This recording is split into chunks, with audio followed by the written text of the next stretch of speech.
Viste que la educación se puede relacionar con todo. Y sí, claro. Porque es una institución tan vieja en la sociedad que todo lo que pasa en la sociedad algo tiene que ver con la educación. Por suerte, diría uno, ¿no? Sí, Afortunadamente, sí, claro. sí. Uh-huh. Y la educación es central, es la transmisión de la cultura. Claro. O sea que sin educación, ¿dónde estaríamos ahora? ¿No? ¿Y cómo? ¿Y cómo estaríamos? Y estuve pensando, viste que yo siempre cuando pasan cosas en la sociedad me pone a pensar cuestiones relacionadas con la educación. Y el Mundial no me llegó a pensar en educación física, por ejemplo, en la escuela. No. Claro, para sí, nada, una opción. no. Pero sí, esta idea que ahora aparece mucho es el tema de los sueños. ¿Viste? Todos los sueños que tienen los argentinos con respecto a que ganemos el domingo. Todos los sueños que venimos escuchando de mucha gente.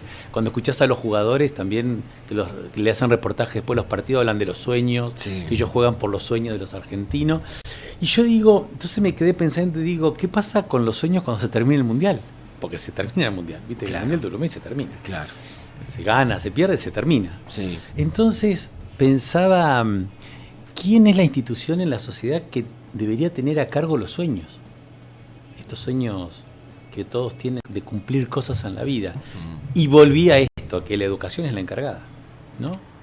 Justamente la escuela, exacto. La escuela sigue siendo, la escuela, cuando yo hablo de la escuela, viste, es como una metáfora. Para mí la escuela es la educación. Claro, sí, sí, no es general, una escuela, no, claro. Ni es la escuela, es la universidad, y son los cursos que va a hacer, la formación. Y yo pensaba en que sigue siendo la educación la encargada de trabajar los sueños, ¿no? Porque la escuela, quieras o no, sigue siendo una promesa.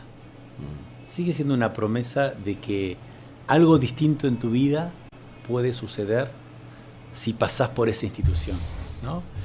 Y como yo trabajo mucho y trabajé mucho tiempo en escuela media, siempre los sueños reaparecen cuando están terminando la secundaria. Y vos lo sabés porque vos tenés un hijo que egresó este año. Sí, exacto. Y viste que quinto año es el año donde se empieza a plantear qué quiero hacer después. Exacto. Por dónde van mis sueños, por dónde van las cosas que quiero hacer. Entonces mirá qué loco, ¿no? Porque entonces yo relacioné el Mundial, una ensalada. El Mundial con los sueños, y los sueños yo los relaciono mucho en la escuela con la orientación vocacional. Ajá. Que es algo que la escuela trabaja y lo trabajan también muchas profesionales relacionados con el área de psicología y de psicopedagogía también. Como consultas privadas, digamos, fuera del ámbito escolar. Se trabajan en hospitales también. Hay Claro. hospitales en nuestro país que también tienen, digamos, lugares donde uno puede trabajar la orientación vocacional. Y entonces me pareció un lindo tema como para ir cerrando el año, ¿no? Porque la orientación vocacional, yo aparte he trabajado casi 20 años en talleres de orientación vocacional, coordinando talleres en las escuelas, me especialicé en eso. De hecho, antes de jubilarme en el profesorado acá en San Martín de los Andes, tuve esa idea loca de armar una red de orientación vocacional en la zona sur, y trabajamos mucho con las escuelas. Y yo creo que también me gusta esa parte que se encarga la educación de la orientación vocacional, porque es una parte donde uno trabaja con los sueños. ¿La orientación vocacional hurga en los sueños? Hurga en los sueños, en las posibilidades. Lo que pasa que ahí nosotros tendríamos que pensar qué es orientar, ¿no? Que orientar no es dar recetas, no es dar diagnósticos, sino acompañar. Acompañar a pensar, ¿no? Eso sería la orientación, cuando uno acompaña a otro a pensar. Y lo vocacional, ahí empieza a jugar también una idea bastante importante, porque la vocación, nosotros lo que ponemos siempre en tensión, que la vocación no tiene que ver con algo que vino de algún lado, una iluminación. Un día vos estabas caminando por la calle y como un rayo así que viene del cielo, te iluminaste y dijiste, me llegó la vocación de ser arquitecto, ¿no? En realidad eso no existe. Y la vocación tiene mucho que ver con la religión. ¿no? Viste que, claro, en realidad es un vocablo que se usó mucho en la religión. La vocación para servir a Dios, la vocación, claro, ¿no?, para servir al otro. Claro. Y en realidad la vocación no existe, uno no nace con una vocación. La vocación se construye. Se construye.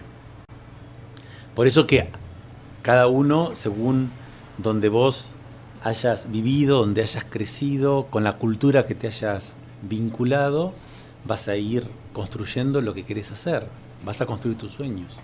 ¿Sí? Digamos que esa vocación es producto de esa cultura o de ese ámbito en el que vos fuiste creciendo. Es producto de las experiencias que vos tenés, con el contexto, con la sociedad, con los otros, ¿no? Por eso nosotros lo que decimos siempre, nosotros porque hablo del grupo con el que trabajaba en el profesorado, es que la orientación vocacional vendría a ser como una experiencia subjetivante, te va construyendo como sujeto, ¿no? Son experiencias que vos vas teniendo en contacto con otros. Por eso es tan importante, y acá sí está bueno esto de los sueños, que tus sueños también van a ser de acuerdo a tus posibilidades, a tu contexto, ¿no? Y nunca vas a soñar con nada que no conozcas. ¿Sí? Es imposible que vos puedas soñar con algo que no tuviste la oportunidad, ni que te lo nombraran alguna vez, ni que te dijeran que hay una posibilidad de poder ser eso que hay en la sociedad. No podés construir ese sueño o imágenes relacionadas con ese sueño si no lo viviste. Claro. Por eso vos sabés que cuando empezamos con los talleres de orientación vocacional, una de las consignas que le damos a los chicos es que experimenten muchas cosas. Pero muchas cosas que no se animan nunca a hacer. Entonces yo lo que les digo es, ya que somos un grupo, siempre son grupos de 10, 15 chicos, digo, acompáñense. Entonces un día les digo, llega a haber una charla de astrología en Cotesma, por ejemplo, y voy a escuchar qué es la astrología. Porque no puedo decir que no me gusta si no sé qué es. Claro. Entonces, lo importante, y ahí sí la escuela juega un lugar fundante, digo, en esto, en la escuela es generar muchas experiencias, que experimenten distintas cosas, que tengan que ver con distintos campos del saber, con distintas profesiones, ¿no? Con distintas ocupaciones, porque la vocación no tiene que ver solamente con el estudio, tiene que ver con el trabajo. Sí. De hecho, el estudio es un paso para el trabajo. Sí. Y hay muchos que van a estudiar para trabajar y hay otros que no quieren estudiar para trabajar y trabajan igual, ¿no? Sí. Porque quieren trabajar en algún oficio, porque quieren hacer otras cosas. Entonces es importante esto, que la vocación no existe como algo innato, algo que vos nacés. Yo nací para ser, no. La vocación es algo que yo la puedo ir construyendo, y cuando vengo de sectores sociales desfavorecidos, la que ayuda a construir esa cultura es la escuela. La que te acerca a esa cultura, esa cosa nueva, es la escuela. Y cuando venís de sectores que no son favorecidos, la escuela también te muestra otras cosas que vos no conoces. Siempre la escuela te abre mundos. Es la que te marca o te dice que es posible. Que algo es posible, que es posible transformar o convertir estos sueños en algo mucho más tangible, digamos. Sí, y te permite maravillarte, claro, de las cosas que nos rodean, que nos pasan, no solamente de las cuestiones sociales, sino de la naturaleza, de los fenómenos que pasan en la naturaleza. La escuela tiene esa función, ¿no? De convidarte. Yo digo siempre que la escuela, el docente, te convida a algo de lo que hay en el mundo, ¿sí? Para que vos puedas formar parte de ese mundo. Y ahí está la responsabilidad de la escuela y de los adultos que estamos en la escuela. Claro, claro. Entonces, por eso yo decía que en estos momentos, una vez que se termine el Mundial y que uno termine de cumplir estos sueños, tienen que venir otros. Y cuando uno habla de orientación vocacional y habla de los sueños de los pibes y pibas y de los adultos también, ¿no? Es importante pensarse en el contexto. No hay nada que yo pueda elegir o hacer si no puedo leer el contexto social, económico, político, cultural y los mandatos que tiene este contexto. Por ejemplo, uno de los mandatos que tiene este contexto y que vos lo escuchás muchas veces es ser feliz. Sí, claro. Vos le preguntás, ¿qué querés hacer? Ser feliz. Como si la felicidad fuera un estado. Sí. Bueno, a mismo a los adultos, cuando Ser nos feliz. preguntan qué querés de tu hijo o de tu hija, que sea feliz. Sé feliz. Pero viste que la felicidad no es un estado, son momentos.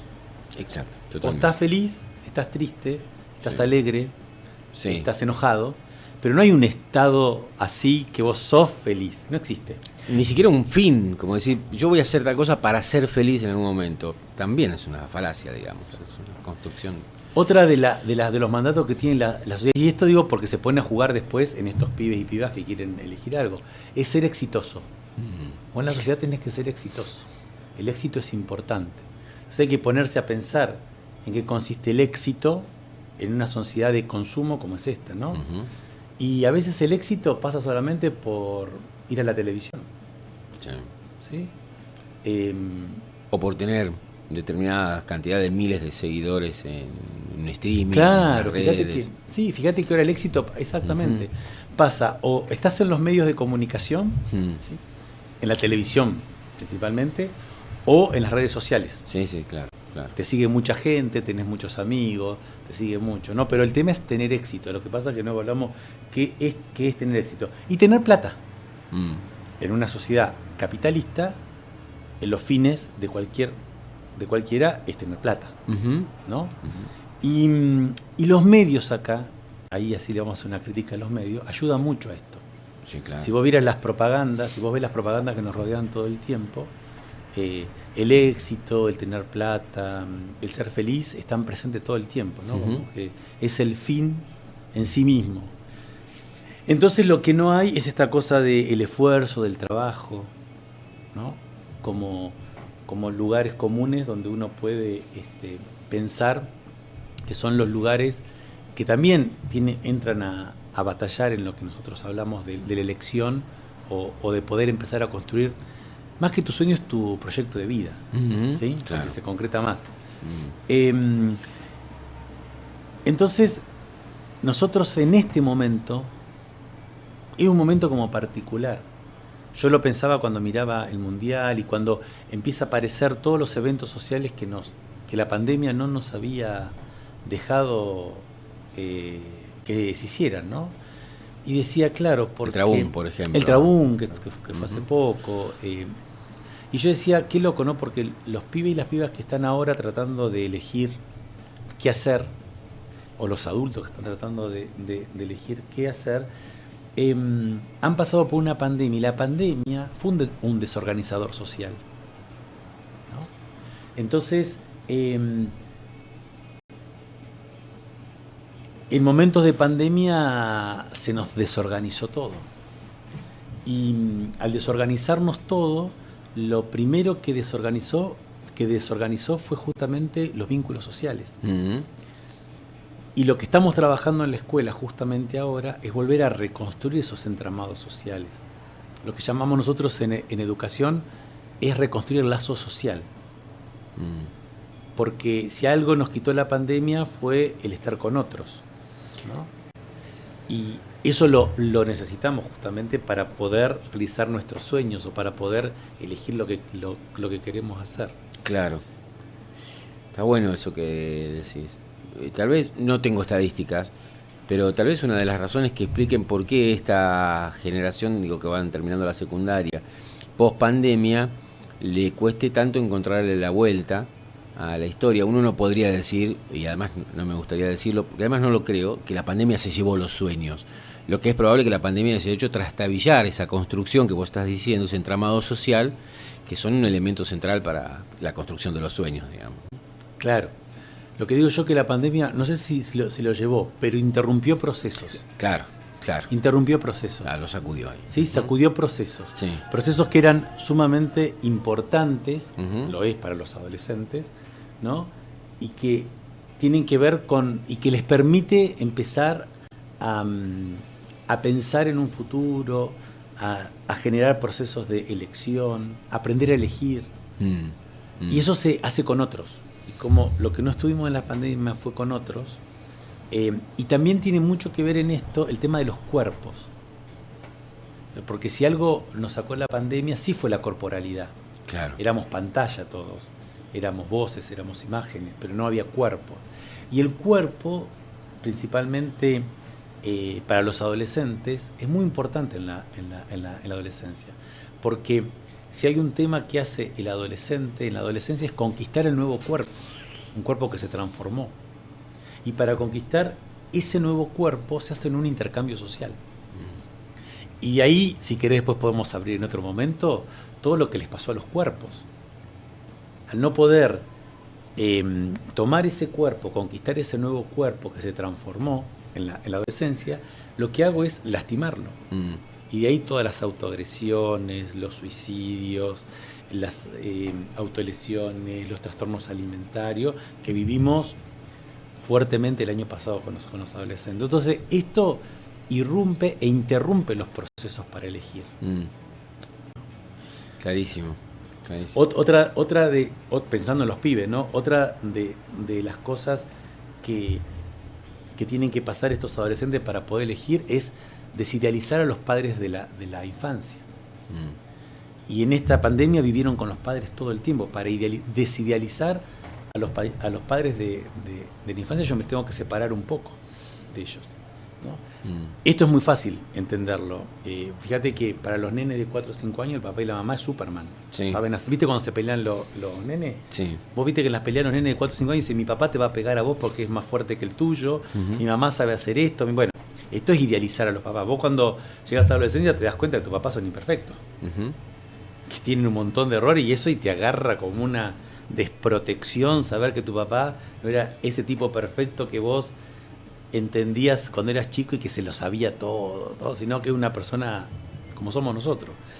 Y desidealizar a los papás de la infancia también fue interrumpido en este proceso, porque vos tenés que alejarte un poco para poder ver eso. Y el otro tema que también irrumpió en estos procesos es que ¿cómo salgo de mi lugar de niño, construyendo otros roles sociales que no sea el de niño, saliendo de la casa, pudiendo estar en otros ámbitos sociales? Entonces, esos procesos que tuvieron en la adolescencia irrumpieron un poco estos procesos de elección de estos chicos.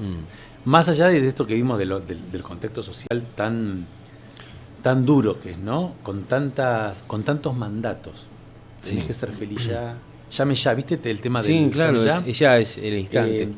Vivimos en una sociedad de consumo que, para colmo, podríamos decir que en esta sociedad de consumo el eje está puesto en el adolescente. Es una sociedad creada para que el adolescente consuma. Está clarísimo eso. Y los adultos pasan a ser un adolescente más de la sociedad, que consume junto con... ¿no? Por eso viste que los celulares viste que los pibes van cambiando de celular.